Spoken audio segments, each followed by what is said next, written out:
నమస్కారం ETV news కు స్వాగతం ముఖ్యాంశాలు త్వరలో కొత్త విద్యుత్ పాలసీ తెస్తామన్న భట్టి దేశానికే తెలంగాణ ఆదర్శంగా ఉంటుందని ధీమా యాదాద్రి పవర్ ప్లాంట్ పరిశీలించిన మంత్రులు ధాన్యం కొనుగోళ్ల తీరుపై హరీష్ లక్ష్మణ్ ఆగ్రహం రైతుల ఆందోళన పట్టడం లేదని విమర్శ మద్దతు ధరకే కొంటున్నట్లు ఉత్తమ్ వెల్లడి రెండో రాజధానిగా వరంగల్ అభివృద్ధి మంత్రి పొంగులేటి శ్రీనివాసరెడ్డి వెల్లడి భద్రకాళి జలాశయం ఆక్రమణలు తొలగిస్తామని ప్రకటన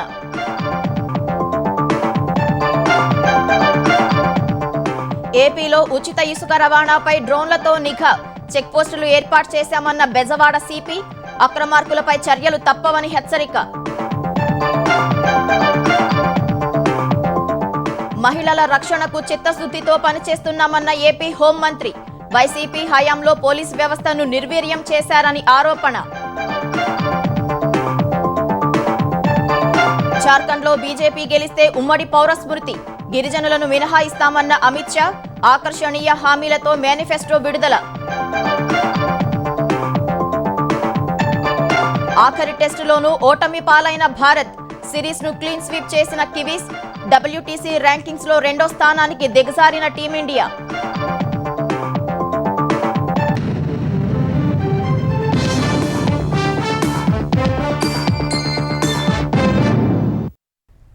తెలంగాణలో కొత్త విద్యుత్ పాలసీ తీసుకువస్తామని ఉప ముఖ్యమంత్రి భట్టి విక్రమార్క ప్రకటించారు. విద్యుత్ నిష్ణాతులు ప్రజల అభిప్రాయాలు సేకరించి నూతన పాలసీని ప్రకటిస్తామని చెప్పారు.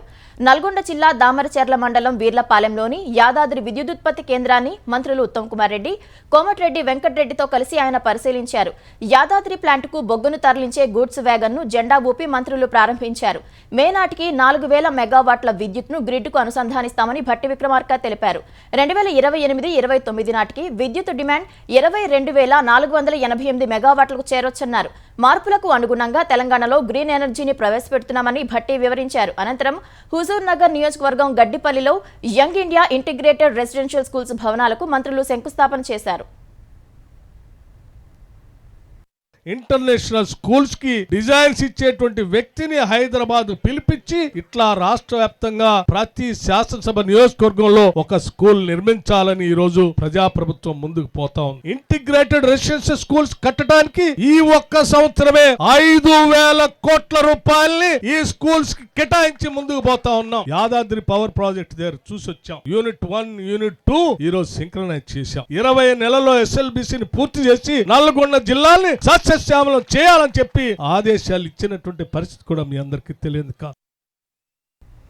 వడ్లు కొనుగోలు చేయాలంటూ రాజన్న సిరిసిల్ల జిల్లా ఎల్లారెడ్డిపేట మండలం పదిర గ్రామానికి చెందిన రైతులు రోడ్డెక్కారు. సిరిసిల్ల కామారెడ్డి ప్రధాన రహదారిపై రాస్తారోకో నిర్వహించారు. కొనుగోలు కేంద్రాల్లో 15 రోజులుగా ధాన్యం మారబోసి ఎదురుచూస్తున్నా ఇప్పటి వరకు కొనుగోలు ప్రారంభించలేదని రైతులు ఆవేదన వ్యక్తం చేశారు. ఇప్పటికైనా అధికారులు స్పందించి వెంటనే ధాన్యం కొనుగోలు చేయాలని డిమాండ్ చేశారు. అక్కడికి చేరుకున్న ఎస్ఐ రమాకాంత్ రైతులకు నచ్చచెప్పారు. సంబంధిత అధికారులతో ఫోన్లో మాట్లాడి త్వరగా కొనుగోలు జరిగేలా కృషి చేస్తామని చెప్పారు. రాజకీయ పార్టీలతో సంబంధం లేకుండా తెలంగాణ వ్యాప్తంగా రైతులు ధర్నాలు చేస్తున్నారని మాజీ మంత్రి హరీష్ రావు అన్నారు. కాంగ్రెస్ పాలనలో రైతుల పరిస్థితి గాలిలో దీపంలా అయిపోయిందని విమర్శించారు. సిద్దిపేటలో వరి కొనుగోలు కేంద్రాన్ని సందర్శించిన హరీష్ రావు అకాల వర్షానికి చాలా చోట్ల వడ్లు తడిసిపోయాయని ఆందోళన వ్యక్తం చేశారు. కొబ్బరికాయలు కొట్టి కొనుగోలు కేంద్రాలు ప్రారంభిస్తున్నారు కానీ వడ్లు కొనేవారు లేరని మండిపడ్డారు. సిద్దిపేట జిల్లాలోనే 9 లక్షల మెట్రిక్ టన్నుల ధాన్యం పండితే 800 మెట్రిక్ టన్నులే కొన్నారని చెప్పారు. ఆదిలాబాద్ జిల్లాలో సోయాబీన్ రైతులకు ఇంకా ఎందుకు డబ్బులు చెల్లించలేదని హరీష్ రావు ప్రశ్నించారు. ఇప్పటికైనా ప్రభుత్వం మేల్కొని రైతులకు మేలు చేసేలా ఆలోచనలు చేయాలని సూచించారు. నువ్వేం చేసినావు? ఓ రైతు బీమా, ఓ రైతు బంధు, వడ్లు కొనపోతివి, మక్కలు కొనపోతివి, కొన్న సోయాబీన్ కు పైసలు ఇవ్వైతివి. పత్తి రైతులైతే ఆగమే అయిపోయారు. పోవాలి మంత్రులు హైదరాబాద్ ఇచ్చిపెట్టి ఐఏఎస్ అధికారులు, అగ్రికల్చర్, మార్కెటింగ్, సివిల్ సప్లైస్ అధికారులు జిల్లాలు తిరగాలి. ఎందుకు కొంటలేరు? రైస్ మిల్లర్లతో చర్చ చేసి పరిష్కారం చేయండి. ఇంకెప్పుడు కొంటారు? చేతులు గాలినే కాకులు పట్టుకుంటారు. వెంటనే వడ్ల కొనుగోలు మీద ముఖ్యమంత్రి రివ్యూ చేసి వడ్లు కొనుగోలు చేయాలని నేను డిమాండ్ చేస్తున్నా. చెప్పండి, ఇప్పటిదాకా రాష్ట్రంలో ఎన్ని వడ్లు కొన్నారు? పోయిన సంవత్సరం కేసీఆర్ ఉన్నప్పుడు ఈ తారీఖు ఎన్ని వడ్లు కొన్నారు? మీరు ఇప్పుడు ఎన్ని కొన్నారో చెప్పును, మీ పంతారం బయటపడుతుంది. దేశ సగటుతో పోలిస్తే తెలంగాణలోనే నిరుద్యోగం ఎక్కువగా ఉందని రాజ్యసభ ఎంపీ లక్ష్మణ్ అన్నారు. పోలీసులు ధర్నాలు చేయడం చరిత్రలో ఇదే మొదటిసారని, అది కాంగ్రెస్ పాలనలోనే జరిగిందన్నారు. రైతు భరోసా ఇవ్వలేదు సరికదా, ఉన్న రైతు బంధును కూడా రేవంత్ రెడ్డి ప్రభుత్వం ఎగ్గొట్టిందని లక్ష్మణ్ మండిపడ్డారు. పంటలు కొనే దిక్కు లేదని, పత్తి రైతులకు మద్దతు ధర లేదని మండిపడ్డారు. కాంగ్రెస్ అధికారంలోకి వచ్చిన 10 నెలల్లోనే ఆ పార్టీ నేతలు 25 విదేశీ పర్యటనలు చేశారన్న లక్ష్మణ్ రైతు బంధు ఇవ్వడానికి, రుణమాఫీ చేయడానికి మాత్రం పైసలు లేవని విమర్శించారు. ఎన్నికల్లో ఇచ్చిన హామీలు అమలు చేయకుండా కాంగ్రెస్ ప్రభుత్వం రోజుకో డ్రామా ఆడుతోందని ఆయన దుయ్యబట్టారు. తెలంగాణలో ఏ దుస్థితి అంటే ఇవాళ మీరు ఎన్నికల ముందు మీరు రాహుల్ గాంధీ గారు అశోక్ నగర్ విద్యార్థులకు నిరుద్యోగాల దగ్గరకు వచ్చి ఏడాదికి 2 లక్షల ఉద్యోగాలు ఇస్తామని చెప్పి మోసం చేసింది మీరు. ఇవాళ నిజంగా మీరు 50,000 ఉద్యోగాలు ఇచ్చారని చెప్పి రేవంత్ రెడ్డి గారు అంటున్నారే. అశోక్ నగర్కి వచ్చి ఎప్పుడు మీరు నోటిఫికేషన్ ఇచ్చారు, ఎప్పుడు పరీక్షలు నిర్వహించారు, ఎప్పుడు 50,000 భర్తీ చేశారో చెబితే అశోక్ నగర్ లో విద్యార్థులు నీకు సన్మానం చేయడానికి సిద్ధంగా ఉన్నారు. తెలంగాణలో రికార్డు స్థాయిలో 150 లక్షల మెట్రిక్ టన్నుల పంట ఈ సీజన్లో వస్తోందని పౌర సరఫరాల శాఖ మంత్రి ఉత్తమ్ కుమార్ రెడ్డి తెలిపారు. రాష్ట్ర వ్యాప్తంగా ధాన్యం కొనుగోలు కేంద్రాలు తెరిచామన్నారు. ఆఖరి గింజ వరకు మద్దతు ధరతో పాటు సన్న రకాలకు 500 బోనస్ చెల్లిస్తామని మంత్రి ఉత్తమ్ స్పష్టం చేశారు. రాష్ట్రంలో ప్రతి రైతుకి తాను పండించిన ధాన్యానికి మద్దతు ధరకి సేకరించే విధంగా ఈ ప్రొక్యూర్మెంట్ లో అందరూ కోఆపరేట్ చేయాలని చెప్పి నేను మనవి చేస్తున్నా. తెలంగాణ రాష్ట్ర చరిత్రలో ఎక్కువ వరి పంట ఈసారి వచ్చింది, ఈ వానాకాలం పంట. కేంద్ర ప్రభుత్వం ఇచ్చే ఎంఎస్పి అదనంగా సన్న రకాలకి మేము 500 రూపాయలు పర్ క్వింటల్ ఇస్తున్నాం. సంక్రాంతి తర్వాత రేషన్ లో సన్న బియ్యం ఇవ్వబోతున్నా చెప్పే విషయం కూడా నేను మనవి చేస్తున్నాను. రైతు రుణమాఫీ చేసిన విషయం కూడా నేను మనవి చేస్తున్నా. 18,000 కోట్లు చేసినాం, మిగిలిపోయిన వాళ్ళందరూ కూడా పూర్తి చేస్తామని చెప్పి కూడా నేను మాటిస్తున్నాను. ఆంధ్రప్రదేశ్ ప్రభుత్వం అందిస్తున్న ఉచిత ఇసుక దారి మళ్లకుండా పోలీసులు చర్యలు తీసుకుంటున్నారు. ఉచిత ఇసుక సామాన్య ప్రజలకు అందకుండా దళారులు ఇతర రాష్ట్రాలకు తరలిస్తున్నారని, అధిక ధరలకు అమ్ముతున్నారని వచ్చిన సమాచారంతో టాస్క్ ఫోర్స్ పోలీసు సిబ్బందితో ప్రత్యేక బృందాలను ఏర్పాటు చేశారు. చెక్ పోస్టులను కూడా ఏర్పాటు చేశామని విజయవాడ పోలీస్ కమిషనర్ రాజశేఖర బాబు తెలిపారు. డ్రోన్ కెమెరాలతో పాటు స్టాక్ యార్డుల వద్ద, చెక్ పోస్టుల వద్ద సీసీ కెమెరాలు ఏర్పాటు చేసి వాటిని కమాండ్ కంట్రోల్ కు అనుసంధానం చేశామన్నారు. ఇసుక టిప్పర్లకు ఏర్పాటు చేసిన జీపీఎస్లను కూడా కమాండ్ కంట్రోల్ కు అనుసంధానం చేశామన్నారు. ఎప్పటికప్పుడు అధికారులు పర్యవేక్షిస్తూ సిబ్బందికి తగు సూచనలు, సలహాలు ఇస్తున్నట్లు వివరించారు. అనధికారికంగా ఇసుకను నిల్వ ఉంచినా, అక్రమంగా తరలించిన వారిపై కేసులు నమోదు చేసి చట్ట ప్రకారం చర్యలు తీసుకుంటామని పోలీస్ కమిషనర్ రాజశేఖర బాబు హెచ్చరించారు. హత్యాచార కేసుల సత్వర విచారణకు ప్రత్యేక కోర్టులు ఏర్పాటు చేసేలా ముఖ్యమంత్రి చర్యలు తీసుకుంటున్నారని ఆంధ్రప్రదేశ్ హోంమంత్రి అనిత తెలిపారు. తిరుపతి జిల్లా వడమాలపేట మండలంలో హత్యాచారానికి గురైన చిన్నారి కుటుంబాన్ని అనిత పరామర్శించారు. ప్రభుత్వం ప్రకటించిన 10 లక్షల రూపాయల ఆర్థిక సాయాన్ని కుటుంబ సభ్యులకు అందజేశారు. నిందితుడికి 2 నుంచి 3 నెలల్లో శిక్ష పడేలా చర్యలు చేపడతామని తల్లిదండ్రులకు హామీ ఇచ్చారు. చిన్నారుల మరణాలను కూడా రాజకీయంగా వాడుకునే రాబందులు ఉన్నారని ఆమె ఆగ్రహం వ్యక్తం చేశారు. ఘటన జరిగిన 48 గంటల్లోనే నిందితుడిని పట్టుకుని తగిన సాక్ష్యాధారాలతో రిమాండ్కు తరలించారని అనిత తెలిపారు. చిన్న పిల్లల మీద కూడా ఇలాంటి అబ్యూజింగ్ జరిగే పరిస్థితి కనిపిస్తా ఉందంటే అది గంజాయి మత్తులో చేస్తున్నారా, తాగిన మత్తులో చేస్తున్నారా, వాట్ ఎవర్ ఇట్ ఏం జరిగినా కూడా చిన్న పెద్ద తారతమ్యం లేకుండా చేసే పరిస్థితి కనిపిస్తా ఉంది. ఎవరో బయటోడు చేశాడంటే వేరే విషయంగా ఆలోచించాలి, కానీ ఇంట్లో వల్లే అలాంటి పరిస్థితులు ఉండేటప్పుడు ఇంకా ఆడపిల్లకి మనం ఎక్కడ మనం కాపాడుకోవాలో ఒక్కొక్కసారి తెలియని పరిస్థితి ఏర్పడతా ఉంది. చట్టాన్ని లోకుగా తీసుకొని మహా అయితే బెయిల్ వస్తుంది, 2 సంవత్సరాల తర్వాత, 3 సంవత్సరాల తర్వాత, లేదా 5 సంవత్సరాల తర్వాత శిక్ష పడుతుంది. ఏమైతే అయింది, ఇప్పుడు మేము ఆ పని చేసేసాము అన్న ఫీలింగ్ లో చాలా మంది ఉంటున్నారు. అది అలా ఉండకూడదు అనే ఉద్దేశంతోనే ఇలాంటి కేసెస్ అన్ని కూడా స్పెషల్ కోర్టుకి ఇవ్వడానికి కూడా గౌరవ సీఎం గారు ఆదేశాలు జారీ చేయడం అయింది. దానికి మేము హైకోర్టు కూడా రాయడం జరిగింది. గత ప్రభుత్వం ఉద్యోగులను తీవ్ర ఇబ్బందులు పెట్టిందని AP JAC Amaravati chairman Bopparaju Venkateswarlu ఆరోపించారు. గతంలో 10-15 తేదీల్లో జీతాలు అందేవని, ఇప్పుడు ఆ పరిస్థితి లేదన్నారు. గత ప్రభుత్వం మధ్యంతర భృతిని ప్రకటించలేదన్నారు. కూటమి ప్రభుత్వమైనా మధ్యంతర భృతి ప్రకటించాలని కోరారు. విజయవాడ రెవెన్యూ భవన్లో ఏపీ జేఏసీ అమరావతి సమావేశం జరిగింది.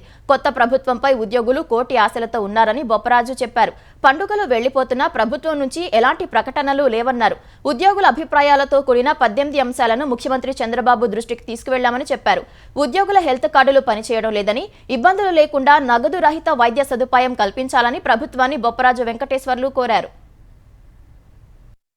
ఏదైతే గత ప్రభుత్వ హయాంలో ఉద్యోగులకు తీవ్రమైనటువంటి అన్యాయం జరిగిందో, ఏదైతే మాకు రావాల్సినటువంటి రాయితీలు కానీ, అప్పటి వరకు పొందుతున్న రాయితీలని తగ్గించటం కానీ, బకాయిల్ని 1000 కోట్లు అలాగే పెండింగ్ పెట్టిపోవటం కానీ, వీటన్నిటి అంశాల పట్ల ఈ ప్రభుత్వం మీద నమ్మకం ఉంది కాబట్టి, అయ్యారు ప్రకటిస్తా అన్నారు కాబట్టి మధ్యంతర వృత్తిని అంటే పిఆర్సీ టు పిఆర్సీ, కొత్త పిఆర్సీ వచ్చే ముందు మధ్యంతర వృత్తిని ప్రకటించాలని మేము గౌరవ ముఖ్యమంత్రి గారిని కోరుకుంటున్నాం. వలసలను నివారించడమే ధ్యేయంగా శ్రీకాకుళం జిల్లా సమగ్ర అభివృద్ధికి కూటమి ప్రభుత్వం కట్టుబడి ఉందని కేంద్ర మంత్రి రామ్మోహన్ నాయుడు స్పష్టం చేశారు. భోగాపురం విమానాశ్రయంతో మూలపేట పోర్టును అనుసంధానిస్తూ కోస్టల్ కారిడార్ నిర్మాణానికి డిపిఆర్ రూపొందిస్తున్నామని ఆయన తెలిపారు. శ్రీకాకుళం జిల్లా ప్రజలకు ఉపయోగపడేలా ముఖ్యమంత్రి చంద్రబాబు అనేక నిర్ణయాలు తీసుకున్నారన్నారు. వంశధార నాగావళి అనుసంధానం పూర్తి చేయాలని నిర్ణయించామని వివరించారు. ఇచ్చాపురం నియోజకవర్గంలో ఉన్న సాగునీటి వనరులను 30 కోట్లతో స్థిరీకరిస్తామని చెప్పారు. బీచ్ శాండ్ ద్వారా టైటానియం కాంప్లెక్స్ ఏర్పాటు చేయాలనే ఆలోచనలో ఉన్నామని రామ్మోహన్ నాయుడు తెలిపారు. 19లో గవర్నమెంట్ మారిన తర్వాత ఏ స్టేజ్లో ఆ రోజు ప్రాజెక్టులు ఉన్నాయో అదే స్టేజ్లో ఈరోజు 2024 తర్వాత కూడా ఆ స్టేజ్లోనే ఉన్నాయి. కానీ ఈ ప్రభుత్వానికి రైతుల కష్టాలు, రైతుల బాధలు ఇవన్నీ కూడా క్షుణ్ణంగా తెలుసు కాబట్టి వాటికి ప్రాధాన్యత ఇచ్చి ఇరిగేషన్ ప్రాజెక్టులు పూర్తి చేయాలన్న ఆలోచనతో వంశధార ఫేజ్ 2 స్టేజ్ 2 ఏదైతే మిగిలి ఉందో అది కూడా వీలైనంత త్వరగా జూన్ 25 కల్లా పూర్తి చేస్తామని అధికారులు కూడా చెప్పడం జరిగింది. జిల్లాలో 2వ పంట కూడా స్థిరీకరణ చేసే అవకాశం మనకు వస్తుంది కాబట్టి అత్యంత ప్రాధాన్యత వంశధార ప్రాజెక్టు మీద పెట్టాం. బీసీ కులగణనకు ప్రత్యేక కమిషన్ ఏర్పాటు చేయాలని తెలంగాణ ప్రభుత్వం నిర్ణయం తీసుకుంది. హైకోర్టు తీర్పునకు అనుగుణంగా ప్రత్యేక కమిషన్ ఏర్పాటు చేయాలని అధికారులను ముఖ్యమంత్రి రేవంత్ రెడ్డి ఆదేశించారు. రేపటిలోగా ప్రత్యేక కమిషన్ ఏర్పాటుకు చర్యలు తీసుకోవాలని స్పష్టం చేశారు. బీసీ కులగణనపై ప్రభుత్వం చిత్తశుద్ధితో ఉందన్న సీఎం ఈ విషయంలో ప్రభుత్వానికి ఎలాంటి భేషజాలు లేవన్నారు. కోర్టు ఉత్తర్వుల మేరకు రేపటిలోపు డెడికేషన్ కమిషన్ ఏర్పాటు చేస్తామన్నారు. వరంగల్ను రెండో రాజధానిగా అభివృద్ధి చేస్తామని తెలంగాణ రెవెన్యూ శాఖ మంత్రి పొంగులేటి శ్రీనివాసరెడ్డి తెలిపారు. హన్మకొండలోని భద్రకాళి బండ్ సహా బొందివాగు నాలా విస్తరణ పనుల పురోగతిని అధికారులను అడిగి మంత్రి తెలుసుకున్నారు. తర్వాత భద్రకాళి అమ్మవారిని దర్శించుకున్న శ్రీనివాసరెడ్డి ఆలయ మాడవీధుల అభివృద్ధి పనులపై ఆరా తీశారు. త్వరలోనే వరంగల్లో కాళోజీ కళాక్షేత్రాన్ని ముఖ్యమంత్రి రేవంత్ రెడ్డి ప్రారంభిస్తారని చెప్పారు. పలు అభివృద్ధి పనులకు శంకుస్థాపనలు చేస్తారని వెల్లడించారు. త్వరలో సర్వే నిర్వహించి భద్రకాళి జలాశయం ఆక్రమణలు తొలగిస్తామని స్పష్టం చేశారు. జలాశయం వివరాలను అడిగినా అధికారులు తెలపకపోవడంతో మంత్రి వారిపై మండిపడ్డారు. హైదరాబాద్ అంత పట్టణంగా వరంగల్ పట్టణాన్ని ఆల్మోస్ట్ సెకండ్ క్యాపిటల్ లాగా అభివృద్ధి చేయాలన్నదే గౌరవ ముఖ్యమంత్రి రేవంత్ రెడ్డి గారు నిర్ణయం తీసుకోవడం జరిగింది. దాంట్లో భాగంగా ఈ టెంపుల్ కు సంబంధించిన మాడు వీధులు కానీ, ఈ టెంపుల్ ని ఆనుకొని ఉన్న లేక్ ని డెవలప్మెంట్ చేసే దాంట్లో కానీ నిర్ణయం తీసుకోవడం జరిగింది. వీలైనంత తొందరలో ఎయిర్పోర్ట్ కు సంబంధించిన విషయంలో రాష్ట్ర ప్రభుత్వానికి సంబంధించిన అన్ని అంశాలు ఒక కొలిక్కొచ్చాయి. కేంద్ర ప్రభుత్వం నుంచి పర్మిషన్ రావటమే తనువుగా ఆ ఎయిర్పోర్ట్ ను కూడా ఈ రాష్ట్ర ప్రభుత్వం రాబోయే కొద్ది నెలల్లోనే ఈ ప్రాంత వాసులకి ఇవ్వబోతున్నందుకు సంతోషకరంగా మీ అందరికీ తెలియజేస్తున్నాం. పాఠశాలల్లో మౌలిక సదుపాయాలు కల్పించి విద్యా వ్యవస్థను బలోపేతం చేసేందుకు ప్రభుత్వం చర్యలు తీసుకుంటుందని తెలంగాణ పంచాయతీరాజ్ శాఖ మంత్రి సీతక్క అన్నారు. ములుగు జిల్లాలోని తెలంగాణ సంక్షేమ బాలికల వసతి గృహాన్ని ఎంపీ బలరాం నాయక్ అధికారులతో కలిసి మంత్రి సందర్శించారు. పేద బిడ్డలు ఉండే వసతి గృహాల్లో విద్యను అభ్యసించే వారి కోసమే డైట్, కాస్మెటిక్ ఛార్జీలు పెంచినట్లు గుర్తు చేశారు. విద్యార్థులు అవకాశాలు అందిపుచ్చుకొని ఉన్నత లక్ష్యాలు చేరుకోవాలని సీతక్క సూచించారు. హాస్టల్ జీవితం అనేది చాలా గొప్ప జీవితం. మనకందరికి అనిపిస్తుంది ఒక్కొక్కసారి హాస్టల్ ఎందుకుంటున్నాము, పేదోళ్ళు అయితేనే ఉంటారా, ఉన్నోళ్ళు ఉండరా అని. కానీ హాస్టల్లో ఉండడం మూలంగా ఇక్కడ ఒక 300 మంది నుంచి 500 మంది ఈ హాస్టల్లో చదువుతున్నారు. 500 మంది ఒక దగ్గర ఉండడం మూలంగా అందరి యొక్క ఆలోచనలు పంచుకున్న వాళ్ళమైతాం. కష్టం అంటే ఏంటో ఒకరిదొకరు తెలుసుకున్న వాళ్ళమైతాం. ఒకరికొకరు ప్రేమను పెంచుకున్న వాళ్ళమైతాం, ప్రేమను పంచుకున్న వాళ్ళమైతాం. అట్లా 100 మందితో కలిసి ఉండడం అనేది కూడా వస్తుంది. ప్రభుత్వాలు మారితే పథకాల పేర్లు మారుతాయి, కానీ కాంగ్రెస్ పాలనలో పథకాలే లేకుండా పోయాయని బీఆర్ఎస్ కార్యనిర్వాహక అధ్యక్షుడు కేటీఆర్ విమర్శించారు. మత్స్యకారుల జీవితాల్లో కాంగ్రెస్ ప్రభుత్వం మట్టి కొట్టిందని సామాజిక మాధ్యమం ఎక్స్లో కేటీఆర్ ఆరోపించారు. 20,000 టన్నుల మత్స్య సంపద దిగుబడిపై ప్రభుత్వం కక్షగట్టిందన్న కేటీఆర్ మూసీ మురికిలో మాత్రం కోట్లు కుమ్మరించడంపై కాంగ్రెస్ కు ప్రేమ ఉందన్నారు. అనుమతులు లేకుండానే సీతారామ ఎత్తిపోతల పథకం పనులకు టెండర్లు పిలిచారని కేటీఆర్ ఆరోపించారు. ప్రాజెక్టు డిస్ట్రిబ్యూటరీల పనుల్లో నిబంధనలు ఎలా తుంగలో తొక్కారని మరో పోస్టు చేశారు. త్వరగా టెండర్లు పిలవాలని ఒక సమావేశంలో ఆదేశాలు ఇచ్చారన్న ఆయన మరో సమావేశంలో ఇదేంటి అంటూ మాయమాటలు చెప్పారని పేర్కొన్నారు. కాళేశ్వరంపై కమిషన్ వేశారన్న కేటీఆర్ ఇప్పుడు ప్రభుత్వ పెద్దలపై ఏ కమిషన్తో విచారణ చేయించాలని ప్రశ్నించారు. దాళ్వా పంటకు నీళ్లివ్వాలంటూ కృష్ణా జిల్లా బంటుమిల్లి కృత్తివెన్ను మండలాలకు చెందిన రైతులు ఆందోళనకు దిగారు. గత 4 ఏళ్లుగా దాళ్వాకు నీరివ్వకపోవడం వల్ల భూములు చౌడుబారిపోతున్నాయని చెప్పారు. ఈసారి కూడా నీరివ్వకపోతే పొలాలు పనికి రాకుండా పోతాయని నిరసనకు దిగారు. వైసీపీ ప్రభుత్వం కేవలం 1 ఏడాదే నీరిచ్చిందని, మిగతా 4 ఏళ్ల పాటు రిక్తహస్తమే చూపిందని ఆవేదన వెలుబుచ్చారు. బంటుమిల్లి కృత్తివెన్ను మండలాలకు దాళ్వా సాగునీటి విడుదలపై నీటి లభ్యత, ఇతర అంశాలను అంచనా వేసి 2 రోజుల్లో నిర్ణయం చెబుతామని కలెక్టర్ చెప్పినట్లు పెడన ఎమ్మెల్యే కాగిత కృష్ణప్రసాద్ చెప్పారు. బంటుమిల్లి మండలం, కృత్తివెన్ను మండలం ఫస్ట్ ప్రయారిటీ అనేది దాళ్వా పంటకు నీళ్లు. 2019 నుంచి 24 వరకు వాటర్ వస్తానే ఉంది. ప్రతి ఓళ్ళకి తెలుసు, ఈ నాయకులకు తెలుసు. అయితే దాళ్వా రెండో పంటకు నీళ్ళు ఇవ్వట్లా. ఎందువల్ల రీజన్ చెప్పట్లా. ఉన్నటువంటి కొబ్బరి చెట్లు కూడా ఈ 4 సంవత్సరాలు 5 సంవత్సరాలు ఈ వైసీపీ పాలనలో దాళ్వాకి సరిగ్గా నీళ్లు ఇవ్వకపోవడం కారణంగా చెట్లు కూడా చచ్చిపోవడం జరిగింది. రైతులు వెనకబడిపోయి చాలా దెబ్బతినేశారు. కాబట్టి ఇప్పుడు కంపల్సరిగా ఈ 2 మండలాలకు నీళ్లు వదిలి ఈ దాళ్వా సాగు అయ్యేలాగా చేసి ఈ ప్రాంతాన్ని కొంచెం ఆదుకోవాలని మన కృష్ణప్రసాద్ గారిని కోరుకుంటున్నాం. ఏదైతే మరి ఈ రోజున రైతులు ఆశిస్తా ఉన్నారు, రెండో పంట కావాలని నా దగ్గర కూడా రావడం జరిగింది. వారందరి తరపున కూడా నేను ప్రభుత్వం దృష్టికి తీసుకెళ్లాను, మంత్రి గారితో కూడా మాట్లాడడం జరిగింది. అలాగే ఇరిగేషన్ శాఖ అధికారులతో కూడా, కలెక్టర్ గారితో కూడా మాట్లాడటం జరిగింది. రైతులు ఎవరూ కూడా ఆందోళన చెందాల్సిన అవసరం లేదు. త్వరలోనే 1-2 రోజుల్లో ఒక మంచి నిర్ణయం తీసుకుని రైతులకి ఎటువంటి ఇబ్బంది లేకుండా చేసేటువంటి బాధ్యత మేము తీసుకుంటాం. మాచర్ల ఎమ్మెల్యే జూలకంటి బ్రహ్మారెడ్డి బావమరిది కృష్ణారెడ్డిపై గుంటూరులో దాడి జరిగింది. గుంటూరు రవీంద్రనగర్కు చెందిన బి సుబ్రహ్మణ్యేశ్వరరావు టెంపుల్టన్ అపార్ట్మెంట్ నిర్మాణం కోసం కృష్ణారెడ్డి వద్ద 80 లక్షలు అప్పు తీసుకున్నారు. డబ్బులు తిరిగి ఇవ్వకుండా తప్పించుకుని తిరుగుతున్న సుబ్రహ్మణ్యేశ్వరరావు గుంటూరులో ఉన్నట్లు తెలిసి మాధవరావు అనే వ్యక్తితో కలిసి కృష్ణారెడ్డి వెళ్లారు. మాటా పెరిగి కుమారుడు ఋషి, కొందరు యువకులతో కలిసి కృష్ణారెడ్డి, మాధవరావుపై సుబ్రహ్మణ్యేశ్వరరావు కర్రలతో దాడి చేశారు. విషయం తెలిసి అక్కడకు చేరుకున్న కృష్ణారెడ్డి అనుచరులు బజరంగ్ దళ్ నాయకుడు అనిల్ బెహ్రా, ఋషి బ్యాచ్ పై ప్రతిదాడి చేశారు. ఈ ఘటనలో కారు, బైక్ ధ్వంసమయ్యాయి. పట్టాభిపురం పోలీసులు ఇరు వర్గాల వారిని స్టేషన్ కు తరలించారు. కృష్ణారెడ్డి, మాధవరావు ఫిర్యాదుతో కేసు నమోదు చేసి విచారణ చేపట్టారు. వైసీపీ 5 ఏళ్ల దుష్టపాలనతో ఆంధ్రప్రదేశ్ ఆర్థిక సంక్షోభంలో కూరుకుపోయిందని లోక్సత్తా వ్యవస్థాపకుడు జయప్రకాష్ నారాయణ ఆందోళన వ్యక్తం చేశారు.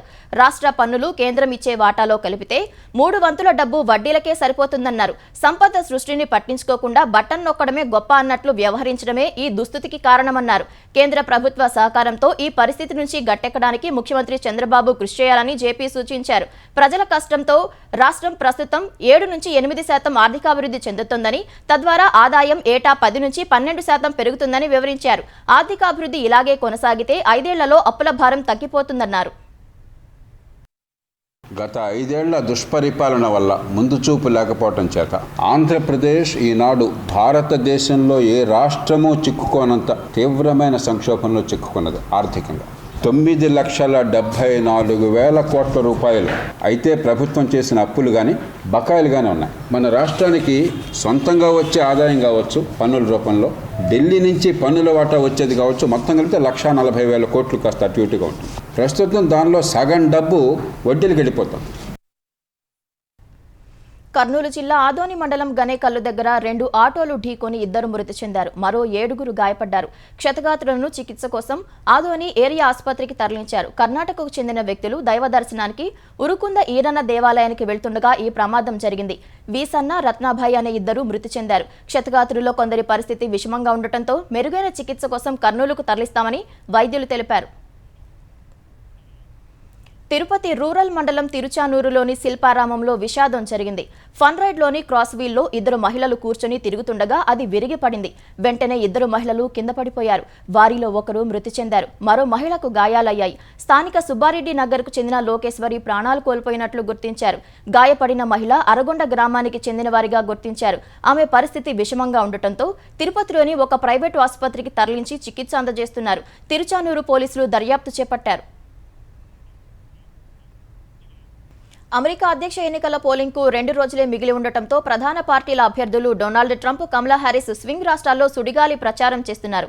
పరస్పరం ఆరోపణలతో ప్రజల్లోకి వెళ్తున్నారు. రిపబ్లికన్ పార్టీ అభ్యర్థి డొనాల్డ్ ట్రంప్ శనివారం ఒక్కరోజే నార్త్ కరోలినాలో 12 ప్రచారాల్లో పాల్గొన్నారు. వెస్ట్ చార్లెట్లోని గస్టోనియా, గ్రీన్స్బోరోలో ప్రచారం చేసిన ట్రంప్ మధ్య వర్జీనియాలోని సేలంలో ఆగారు. నార్త్ కరోలినాలో 2016-2020 ఎన్నికల్లో ట్రంప్ విజయం సాధించారు. గట్టి పట్టున్న రాష్ట్రం కావడంతో ఆయన ఈసారి ఆలస్యంగా ప్రచారానికి దిగారు. భారీ మెజార్టీతో గెలవబోతున్నట్లు ట్రంప్ ధీమా వ్యక్తం చేశారు. ప్రత్యర్థి కమలా హ్యారిస్ పై విమర్శలు చేశారు.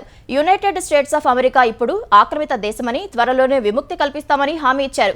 డెమోక్రాటిక్ పార్టీ అభ్యర్థి, అమెరికా ఉపాధ్యక్షురాలు కమలా హ్యారిస్ కూడా స్వింగ్ రాష్ట్రాల్లో ఒకటైన జార్జియాలో శనివారం ప్రచారం చేశారు.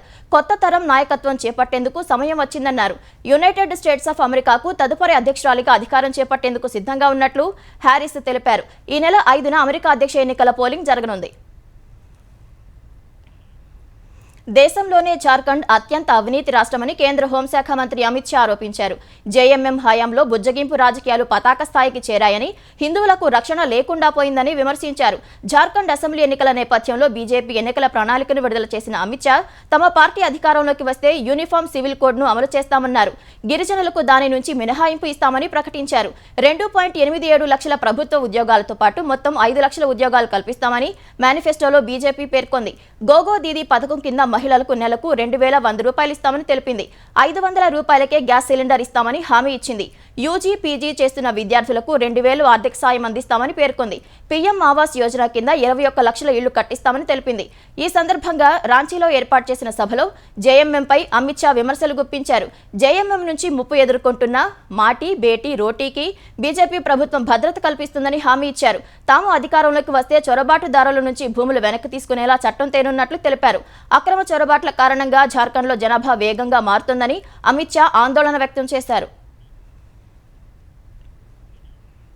అత్యవసర వైద్యం కోసం ప్రజలను తరలించాల్సిన అంబులెన్స్ ను దుర్వినియోగం చేశారనే ఆరోపణలపై కేంద్ర పెట్రోలియం, సహజ వాయువుల శాఖ సహాయ మంత్రి సురేష్ గోపిపై కేసు నమోదైంది. ఏప్రిల్లో జరిగిన పూరం వేడుకల్లో ర్యాష్ డ్రైవింగ్ సహా పలు అభియోగాలతో కేంద్ర మంత్రి, మరో ఇద్దరిపై త్రిశూరు తూర్పు పోలీసులు కేసు నమోదు చేశారు. ఘటన సమయంలో సురేష్ గోపి త్రిశూర్ ఎంపీ అభ్యర్థిగా ఉన్నారు. వేలాది మంది జనం ఉండగా ఉత్సవ వేదిక వద్దకు వెళ్లేందుకు సురేష్ అంబులెన్స్ ను వినియోగించారని ఆరోపణలు ఉన్నాయి. ఇందుకు సంబంధించిన వీడియోలు వైరల్ అయ్యాయి. అయితే కారులోనే వెళ్లానని, కొందరు తనపై దాడి చేయడంతో అక్కడి యువకులు రక్షించి అంబులెన్స్ లో కూర్చోబెట్టారని సురేష్ గోపి చెబుతున్నారు. ఉత్తరప్రదేశ్ ముఖ్యమంత్రిని హత్య చేస్తానని బెదిరించిన 24 ఏళ్ల మహిళను ముంబై పోలీసులు అరెస్ట్ చేశారు. యోగి ఆదిత్యనాథ్ 10 రోజుల్లో ముఖ్యమంత్రి పదవికి రాజీనామా చేయకుంటే బాబా సిద్దికీ మాదిరిగానే చంపుతామని శనివారం సాయంత్రం Mumbai traffic police control room కు సందేశం వెళ్లింది. గుర్తు తెలియని నంబర్ నుంచి వాట్సాప్ లో హెచ్చరిక రావడంతో పోలీసులు విచారణ చేపట్టారు. థానేలోని ఉల్లాస్ నగర్ కు చెందిన 24 ఏళ్ల ఫాతిమా ఖాన్ ఆ సందేశం పంపినట్లు గుర్తించారు.